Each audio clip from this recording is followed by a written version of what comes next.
Shalom, shalom, family. What's the word? What's the word? Aki, Akiam.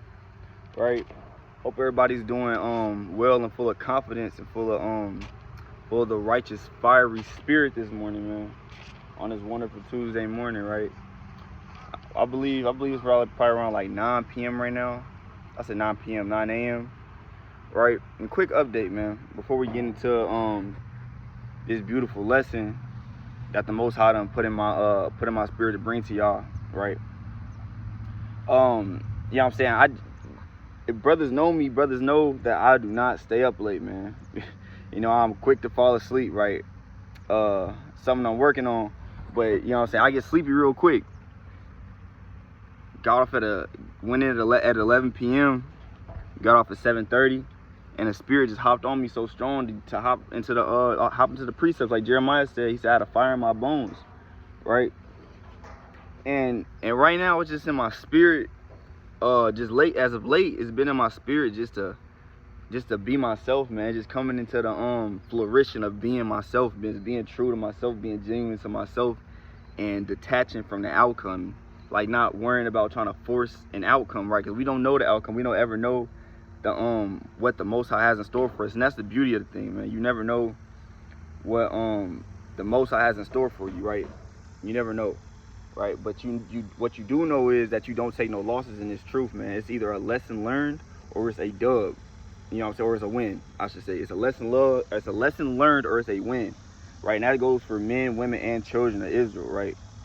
Who's righteous or who's not righteous, who's trying to be righteous in this thing, man, who has a sincere heart, right? The Most High gives us lessons and wins. There's no losses out here, right? But right now, you know, it's around 9 a.m. and I don't, like I say, I get sleepy quick, but I'm full of energy right now. I'm full of energy. I'm tired, but I'm full of energy right now. I'm full of the spirit. My body's tired. My spirit is on 1,000, right? I feel like, you see this whole field? I said one of you shall chase 1,000. It's gonna be 1,000 people in this field, and me. 1,000 people versus me. You know what I'm saying? Versus Zion Ma'im. And I'll be running through there, man, like a god, man. But you know, let's get in these precepts though. And that actually is scripture. It says one you shall chase put 1,000 to flight, right? There's actually multiple precepts on that. But because black men are gods, and God is a black man, Jesus Christ is a black man. All right, so this is just something I came up with at the top, just real quick. It probably took me a half hour to put it together, but the precepts I was already dwelling on, or not the precepts, but the thought of it I was already dwelling on, but it took me about 15 minutes to put it together, so it's not that long. But it is very, very impactful, right? Right, these scriptures that the Most High brings us to comfort us and increase us in faith, right? The scriptures tell you faith comes by hearing, right? And also reading and studying, you know what I'm saying? Being in the word, right? But this is let's start off with this. This is the book of Sirach, chapter 10, verse 28. It says, "My son, glorify thy soul in meekness and give it honor according to the dignity thereof." And this is the wisdom I got from that. I wrote, "Be proud of yourself in humbleness and do it according to how hard you have been working to please the Father," which includes studying, teaching, charity, taking care of your temple, and being righteous in all doings, right? Because that's the type of time we want to be on, man. That's the time we want to be on, man. We want to glorify our soul in meekness, right? Meaning love yourself, love your soul, right? Give yourself props, man. When you're doing good, when you when you trying your best, man. When you reaching small goals, right? When you beating demons, when you battling every day, making another day in His truth, right? It says glorify thy soul in meekness, man. Admit, right? You know what I'm saying? You got to glorify your soul, man. You know what I'm saying? I'm handsome. You know what I'm saying? I'm handsome. I'm young, right? I'm fit for war. I'm fit for battle, right? I've been battle tested, right? You got to glorify your soul. You got to make yourself feel good, man. You know, but it says glorify thy soul in meekness according to the dignity thereof, right? So, you know what I'm saying? Don't overdo it, and don't be damn just, you know, be proud of the things that you actually done, accomplished in life, and the things that you have done. Don't covet make up no imaginary stuff. Be real with yourself. Embrace and love the trials and tribulations and a man or woman that the Most High has brought you to as of this day, right? You got to glorify your soul in meekness, man. And ain't nothing wrong with that. Don't let nobody tell you there's nothing wrong with that. I'm not telling you be arrogant, right? But I'm telling you to glorify thy soul, man. Love yourself, right? This is the book of Sirach, chapter 10, verse 29. Next verse. It says, who will justify him that sinneth against his own soul? And who will honor him that dishonoreth his own life? And this is the wisdom I got from that. I put, if you're not going to love and respect yourself by standing on business as a man of God, no one will respect you, including your wife, children, friends, co-workers, and your ops or opponents, which would be the wicked black folks of our people, the wicked blacks and Latinos of our people, and these heathen nations, right? Right. Point being, though, right, if you don't respect and love yourself, nobody's gonna do it, right? And it's always good to sit back and meditate.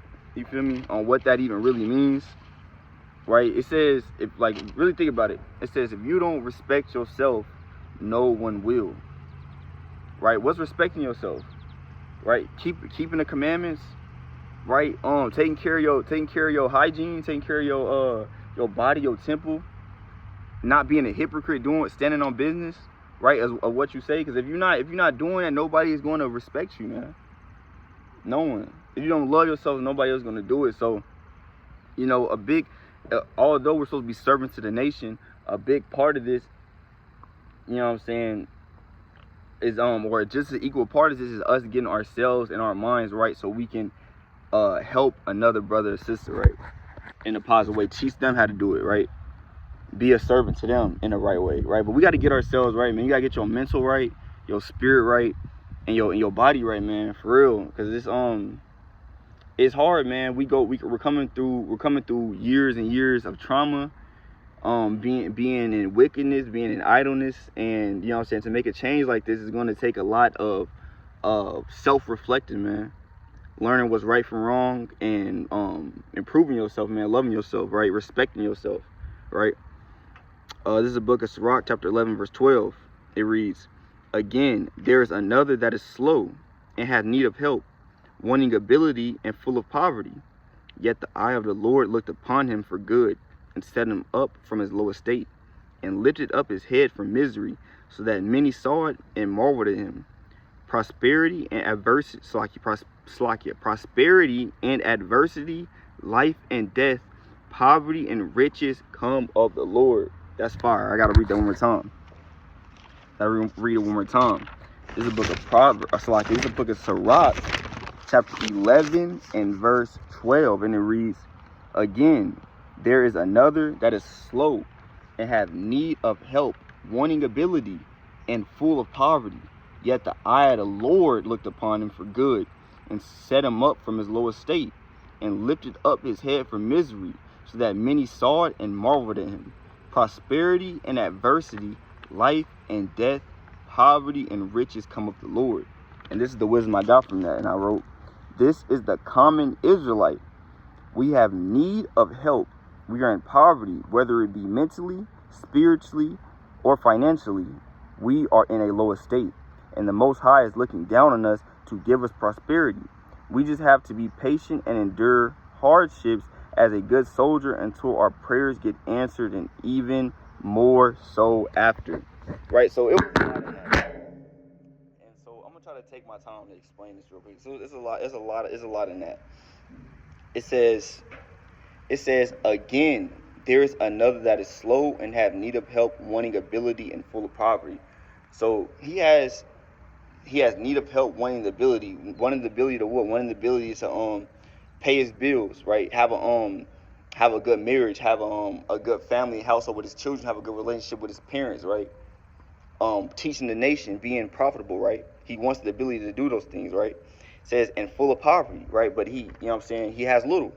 It says, yet the eye of the Lord looked upon him for good, and set him up from his low estate. So the Most High is, you know what I'm saying, he's looking down on the humble, prepared to pluck you up out your low estate, man. You never know how it could play out, man. You never know. It's so many different scenarios, right? He might just give you that one idea, that one bright slocky. Damn, I don't know why I read it, but I'm gonna read it again. It says, and there's another wanting ability full of poverty, yet the eye of the Lord looked upon him for good and set him up from his low estate, right? Before it cut off, it says that I was saying it's men out here and women out here that's moving in humbleness and righteousness. The Most High is waiting to pluck you up out your low estate and set you up, man, right? And it says, yet the eye of the Lord looked upon him for good and set him up from his low estate and lifted up his head from misery, right? He's going to lift you up your head from misery. And it says, so that many saw it and marveled at him. Prosperity and adversity, life and death, poverty and riches come of the Lord, right? So it says many is going to marvel at this man, right? And that's the type of time I'm trying to be on, my boy. I ain't gonna lie to you. This, when I read this scripture, I felt like that was talking about me. I said, damn, I gotta get right. You feel me? Like the Most High is just waiting, man. He's waiting for you. He's waiting for the right time to pull you out the heat, man, to pull you out the oven and set you up from your lowest state, man. Right? And it says so that many marveled at him. Many would be astonished, right? Many people will be astonished at the glory and awakening that he puts on his chosen men and women, man. It's gonna be crazy. It's gonna be crazy. You know, and righteousness. Right. Right. Verse 14 though. It says prosperity and adversity, life and death, poverty and riches come of the Lord. Right? So all the things that you're looking for, man, it comes to the Lord. What with the Lord is, he's not just going to hand you anything. You have to work hard for it in righteousness, right? Anything quick, Satan's gonna be the one providing that, man. Right? If you want something quick, Satan going, you know, you can get it quick, but you're gonna have to get it through sin, and on top of that, hell gonna come behind it, right? But with the Most High, he'll give you poverty and riches and the things and your desires, right? And righteousness, of course, if you know what I'm saying, doing what we're supposed to do and being the men we're supposed to be, right? But on another fold of the wisdom that I got from that is, the Most High controls everything, right? So look at it like that in the grand scheme of things. It says prosperity comes with the Lord, adversity comes with the Lord, life comes from the Lord, death comes from the Lord, and riches and poverty come from the Lord, right? All these things come from the Lord. So if we want to think spiritually about it, if we want to think logically about it, if the Lord is providing and doing all these things, and like it says in Proverbs, what is that? Like it says in Proverbs 16:9, the Lord directs the man's steps. You know what I'm saying? Why would you not want to do your best to be on the Lord's good side so he can give you favor, right? No matter how long it takes, why wouldn't you want to do your best so you can be on the Lord's good side so he can give you favor? Right? It's easier said than done, but when you look at it, the grand scheme of things, it's better for you to suffer in righteousness than to enjoy the fruits of the flesh for a season. Right? All right, moving on.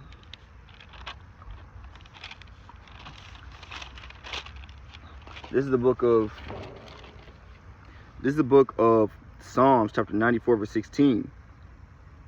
Well, before I get this precept, you know what I'm saying? It's so, like I say, it's 2024, man. It's 2024. It's evident, man. It's clearly evident that right now it's a battle against good versus evil, right? And it's clear that the evil outweighs the good by a lot, man. In numbers, let's say in numbers, but not in power whatsoever. But the evil in numbers outweighs the good, man. It's a lot more people out here pushing evil and wickedness and sin and corruption and death, rape, rob, and murder than it is pushing the laws of the Most High, right? Which would be loving your brother, right? Loving your neighbor, not committing adultery, right? Rebuking your brother, rebuking your sister out of love and correction, right? It's a lot more people doing evil than good, man. So, with that being said, and again, I would say, logically speaking, spiritually speaking, if you're a man or a woman that say you on You on a side of good. You on Yahweh Shem Yahshua side. You on God's side and Jesus' side, right? But you know what I'm saying? And we're at war, and all you doing is, you know what I'm saying, nothing, right? You're not putting up no punch, no fight against this spiritual war against good and evil, right?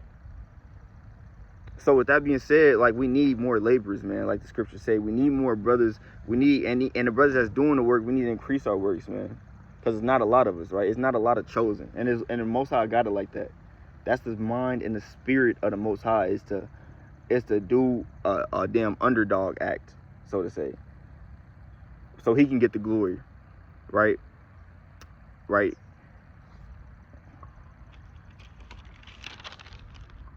Salakia, man. Damn. You know, sometimes you gotta just sit back, and it's a precept that where the Most High tells you to be still. And you know, right now I feel good, man. I feel at peace, man. These precepts bring me peace, man. Like, so when I'm reading and I'm doing these videos and I'm studying, it's like it's me learning as well. So it's another reason to keep doing the work, you know. You're teaching yourself as well as teaching others. But this is the book of Psalm chapter 94, verse 16. It says, "Who will rise up for me against the evildoers, or who will stand up for me against the workers of iniquity?" So if we believe in this Bible, right? If we believe God to be true in all things, we believe Jesus to be true in all things. He's asking the world. He's asking the men of Israel. He's asking Black and Hispanic men. He's asking us. He said, which one of y'all is gonna go up and fight for me? You know me. You know what I'm saying? I'm standing up, man. Every time I'm raising my hand every time. I'm trying to go fight right now. Send me, point him out. I'm trying to go slay him right now. I'm trying to go kill something right now and bring the head back. You feel me? Spiritually. spiritually, nah. But nah, for real though, like he's asking who will rise up for me against the evildoers, man. So we gotta be out here, you know what I'm saying, with the mind of a warrior, man, fighting for the Most High, actually, man. Like, not in just damn imagination, you know. This is a real war. You have to put the Most High is seeking out and calling out men who's gonna fight for him, who's gonna be a soldier for God. Which one of you Black or brown or Hispanic man is gonna stand up for Yahweh Shem Yahshua, God, Jesus, the person you claim to be your Lord and Savior, right? You know, what are you gonna do for the little black girls and black boys getting kidnapped, for the little black boys and black girls getting raped, for all your brothers getting thrown in jail, for them running in elderly women's houses and shooting them dead, man? What are you actually gonna do, man? You know. All right, moving on. This the book of Matthew chapter 9 verse 37. It says, "Then saith unto his disciples, the harvest truly is plentiful, but the laborers are few." Right, the harvest that the Most High got right now, or the harvest that the Most High is setting up at the moment, right, is going to be crazy, right? It's going to, and if you think about it, the labor is so few. Like, the more work you're doing, all that good fruit and good treasure to your name, right, is going to be so bountiful, man.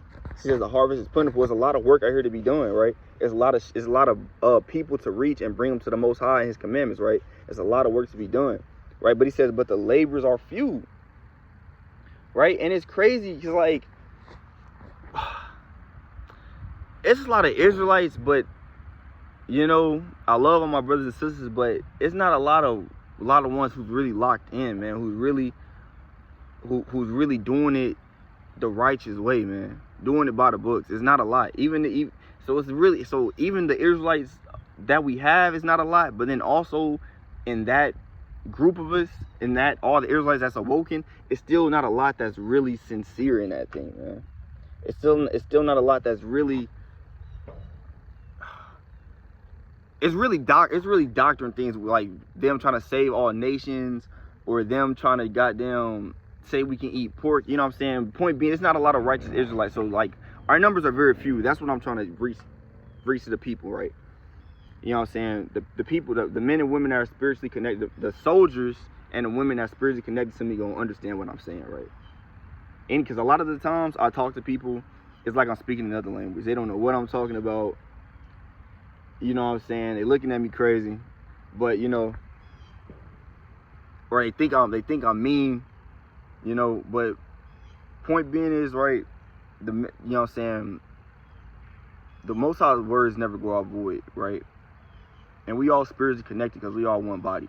So if brothers can understand me, that means we spiritually connected, man. You know, and I love you.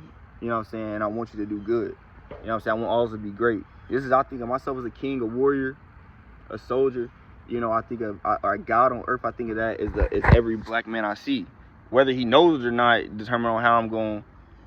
Whether he knows it and if he's going to accept it. If he don't know and I tell him, it's going to depend on after is how I treat him. But for the most part, when I look at another black man, I automatically think this is a God on earth, man. Right? This is a God on earth. Even though I think of myself to be, you know what I'm saying, the greatest, like every man should, in humbleness. Right? I look at every man as a God on. I see it as a God on earth, right? Black man and brown man is a God on earth, right? It's like I lost my train of thought. This car just driving through the field. But where's we at? Right, this is the book of 2 Chronicles, chapter 26, verse 11. It says, moreover, Uzziah had a host of fighting men that went out to war by bands, right? So this is our past life. This is what our forefathers was into. We were warriors. We had armies. Right, we had a military, we had soldiers, we fought, we trained, right? And we're supposed to be coming back into that now, right? Us waking up to that we're the gods, we're the gods on earth, man. That black and brown men are gods on earth, that we're soldiers, that we're warriors, that we're fighters, right? That were righteous killers, man. Right, and righteousness, man, when it needs to be done. Right, this is what we were doing. We were fighting, we were going to war, we were fit. Right, we had peak excellent bodies, man. You know what I'm saying? We could run the highest. We could run the fastest, jump the highest, man. We still can do that now, but back then we were on some superhero timing type stuff, and we can still unlock that power, right? If we believe and if we're keeping these laws, statutes, commandments, and if we diligently train. That's why I brought the precept out. We have to start. I understand if you're a man in this truth and you have some type of illness or disease or physical infirmity to where you can't train to be a soldier, or train your body for war, I understand that. You know what I'm saying? You have another different, special, unique, beautiful light in the body that the Most High is going to magnify if you be humble, loving, caring, and righteous, and do works and fruit for the nation, right? But if you are an able-bodied man, it is no reason you should not be training every day, as well as studying and fasting and praying and being with your family. But as well, this is just as important, training to be a peak physical warrior athlete, right? Training your hardest, man. You have no excuses, right? The Most High commands us to be perfect, right? It said our forefathers.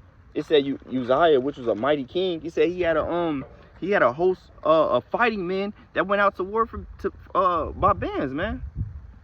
That's what we were doing back then, man. Yes, we were going to war. We were killing. We were taking over lands. We were destroying idols, right? And we were getting stuff in order. We were standing on business, standing on necks, and killing kings and armies and utterly destroying them. It's all throughout the scriptures. You can call me crazy all you want. You know what I'm saying? Like, I'm coming into the fruition and accepting any and everything that comes with me being my genuine self, right?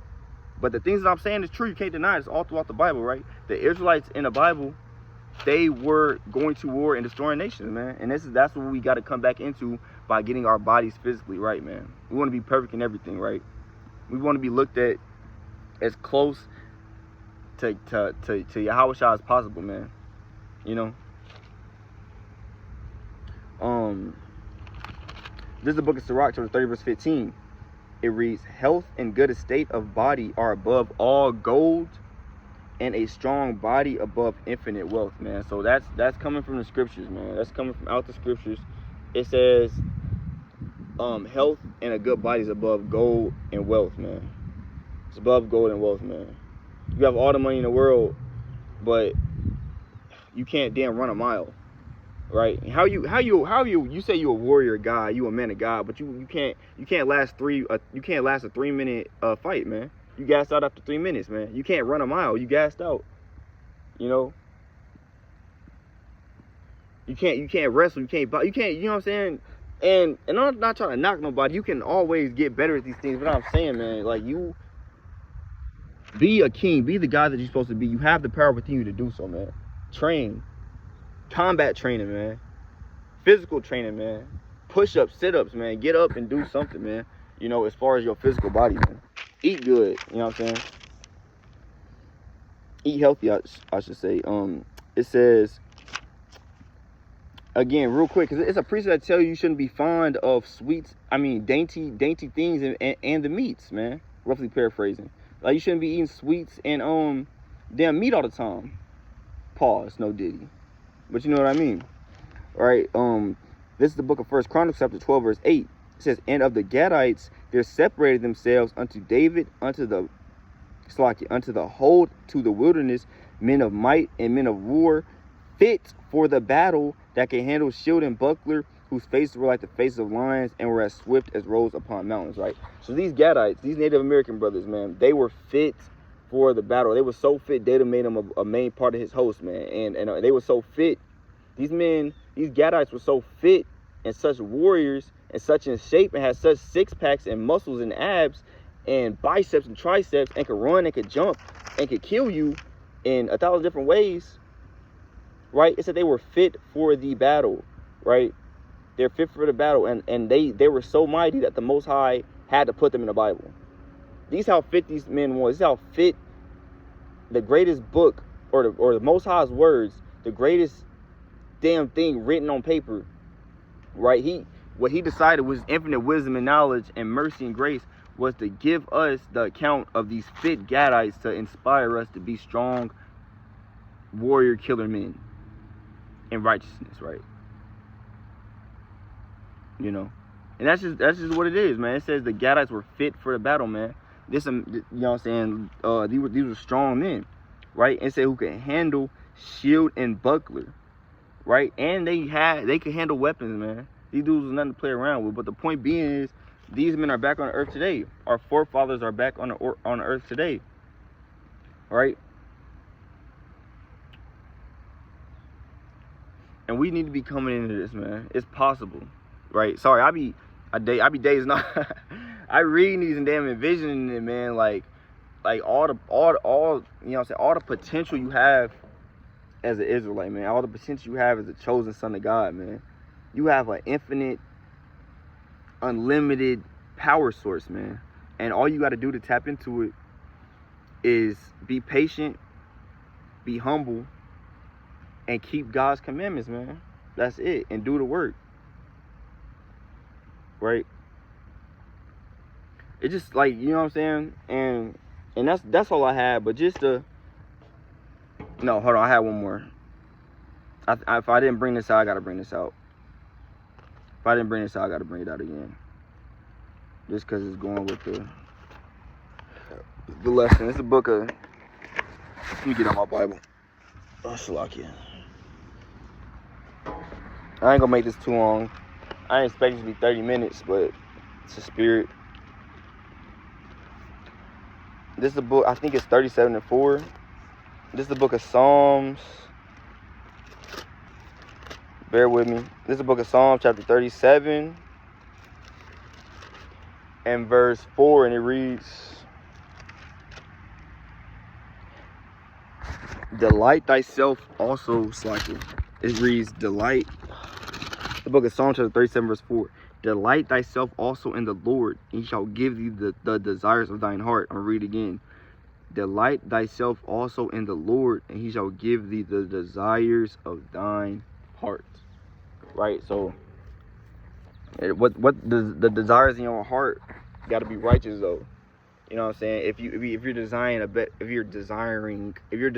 a better financial situation, you got to ask yourself: is you desiring this money to help the nation, to give charity, to travel and do the work, right? To upgrade your personal self as a man for the betterment of the nation and your family, or you want money to go blow it at the strip club, Or you want money to go blow it on the block with the guys? Or do you want money to go, what is that shit? A passport guys, whatever the fuck they call it, trip to Thailand, man, and mess with all the freaks and geeks, man. What are you really desiring these things for, man? Do you want, even with me, I want to get my body to be the peak physical specimen my bloodline has ever seen, man. I want to get my body. I really want to get my body into peak perfection. Get my fighting skills to peak perfection. But the thing is, the question you gotta ask yourself, or I gotta ask myself, is: am I desiring this for vanity, or am I desiring it for the better of the nation? And guess what? It's for the better of the nation, of course. Because look, the scriptures say, "Let your light shine before men," right? So they see me walking. They see me, you know what I'm saying? They see me. I'm about to go run a couple miles after I get done with this video. But you know what I'm saying? Say 6 months from now, most I will and I make it. I've been running a mile every day. Now my body's starting to get into peak perfection. I'm cut. You know what I'm saying? I'm faster. You know what I'm saying? My fighting skills at peak performance. I'm knocking people out in 3 seconds. They're gonna ask you, man, where did this transformation come from? How did you do all this? I'm gonna say, man, look, Yahweh Bashim Yahweh. You know what I'm saying? The Lord, man, the Bible, the scriptures, my brothers, man, me being righteous, me being humble, me following this Bible, me being an Israelite, me being a God on earth. That's how I did it. Right? But that's the thing, man. I want brothers to just be yourself, man. Be yourself. Keep the commandments. Take care of your family, and do the work. Put your brick in, man. You know what I'm saying? We need more laborers. We need more work. We need more fighters against evil, man. We gotta fight against evil, man. But with that, I'll say shalom. Stay blessed. Peace and blessings, man.